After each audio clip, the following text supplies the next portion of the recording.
ಬೆಂಗಳೂರಿನಾಗ ಯಾವತ್ತಾದ್ರೂ ನೀವು ಆಟೋಗೆ ಹೋಗಿದ್ರೆ ಈ ಎಕ್ಸ್ಪೀರಿಯನ್ಸ್ ನಿಮ್ಗೂ ಆಗಿರ್ತೈತಿ. ಅರ್ಜೆಂಟ್ ಐತಿ ಜಲ್ದಿ ಹೋಗ್ಬೇಕಂತ ನಾವು ಕ್ಯಾಬ್ ಬುಕ್ ಮಾಡ್ಕೋತೀವಿ. ಕೂದ್ಲ ಅಂತೂ ಹಾರೇ ಹಾರ್ತೈತಿ, ಅದಕ್ಕೆ ನಾವು ಸ್ಟಾಪ್ ಮಾಡಕ್ಕಾಗಲ್ಲ. ನಾನು ಸ್ಟಾರ್ಟಿಂಗ್ ಬೆಂಗಳೂರಿಗೆ ಬಂದಾಗ ಆಟೋನ ಕೂಡ್ಲಿಕ್ಕೆ ಹೆದರ್ತಿದ್ದೆ.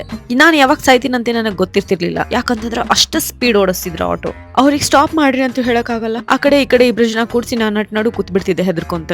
ನನಗ ಬಹಳ ಅಂದ್ರೆ ಬಹಳ ಜಲ್ದಿ ಹೋಗ್ಬೇಕಾಗೈತಿ. ಬಟ್ ಇವ್ರು ಇಷ್ಟು ಸ್ಲೋ ಓಡ್ಸಾತಾರಲ್ಲ, ಟೈಮ್ಸ್ ನಮ್ ಮ್ಯಾಪ್ ಬ್ಯಾರೆನೆ ತೋರ್ಸಿರ್ತೈತಿ, ಇವ್ರು ಬ್ಯಾರೆ ಕಡೆನೆ ಹೊಂಟಿರ್ತಾರ. ಏನ್ ಹೇಳಿ ನಾನು ಇವ್ರಿಗೆ ಇಂಟ್ರೋವರ್ಟ್ ಆಗ್ಬಿಡ್ತೀವಿ ಒಂದೊಂದ್ಸಲ ಆಟೋನಾಗ. ನಾ ಯಾಕೆ ಈ ಕಡೆ ಹೊಂಟಿ ಬಿಡು ಹೇಳಂತ ಹೇಳಕ್ ಆಗಲ್ಲ. ಮತ್ ಅನ್ಕೋತೀವಿ ಶಾರ್ಟ್ ಕಟ್ ರೂಟ್ ತಗೊಳ್ಳಿಕತ್ತಾರ, ಮತ್ತೇನ್ ಥಿಂಕ್ ಮಾಡ್ತೀವಿ ಜಾಸ್ತಿ ದುಡ್ಡು ತಗೋಬೇಕಂತ ಬ್ಯಾರೆ ರೂಟಿಗೆ ಹೊಂಟಾರಂತ. ನಡು ಟ್ರಾಫಿಕ್ ಒಂದ್ ಬಂದ್ಬಿಡ್ತೈತಲ್ಲ, ಪದೇ ಪದೇ ಸಿಗ್ನಲ್ಗಳು. ಅಬ್ಬಾ ಬೆಂಗಳೂರಿನಾಗ ದೊಡ್ಡ ದೊಡ್ಡ ಬಿಲ್ಡಿಂಗ್ಸ್ ನೋಡಕ್ಕೆ ಮಜಾ. 3 ಕಿಲೋಮೀಟರ್ಸ್ ಓಡ್ಸಕ್ಕೆ 100 ರೂಪಾಯಿ ತಗೋತಾರ ಆಟೋದವ್ರು. ನಾನು ಒಂದ್ ಆಟೋ ತಗೊಂಡ್ಬಿಟ್ಟೆ ಅಂದ್ರ, ನಾನು ಆಟೋ ಓಡ್ಸಾತಿದ್ದೆ ಅಂದ್ರ ನನ್ ಮಂತ್ಲಿ ಇನ್ಕಮ್ ಎಷ್ಟ್ ಆಗ್ಬೋದು ಅಂತ ವಿಚಾರ ಮಾಡ್ತೀನಿ ಕೂತ್. ಬಟ್ ಈ ಔಕಾತ್ಗೆ ಬಾಹರ್ ಹೇ. ಇಂಜಿನಿಯರಿಂಗ್ ಮಾಡಿ ಇಂಟೀರಿಯರ್ ಡಿಸೈನರ್ ಆಗಿ ಈ ತರ ಮಾಡಕಂದ್ರೂ ಆಗಲ್ಲಲ್ಲ, ಸೊ ಕ್ಯಾನ್ಸಲ್.